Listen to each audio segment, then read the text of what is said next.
আপনারা দেখছেন সাথে দর্পণ, আর আমি আপনাদের সঙ্গে রয়েছি মঞ্জুর আলম। বর্তমান সময়ে আসামিদেরকে ধরা হয় অপরাধ কমানোর জন্য নয়, অপরাধ মুক্ত করার জন্য নয়, পিছনে অনেক বড় উদ্দেশ্য থাকে। দেখবেন বড় বড় বিত্তশালীদেরকে টার্গেট করা হয়, বড় বড় বিত্তশালীদেরকে টার্গেট করে ধরা হয় এবং সেই অন্যায় এবং ভুলের সাজা না দিয়ে চড়াই চোট আবার খালাস করে দেওয়া হয়। তার মানে বুঝতে হবে এর পিছনে একটা মহৎ অসৎ উদ্দেশ্য থাকে। সেটা হলো কি? সেটা হলো মানি, পয়সা।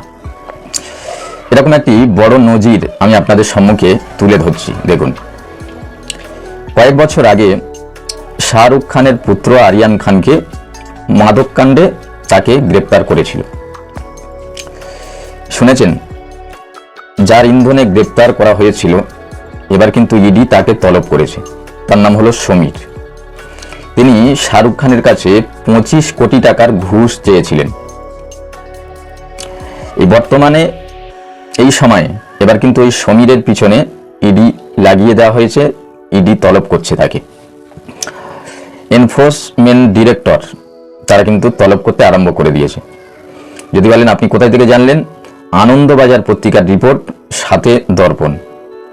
সুস্থ থাকুন, ভালো থাকুন, আর সাথে দর্পণ চ্যানেলের সঙ্গে সদা সর্বদা বন্ধুত্ব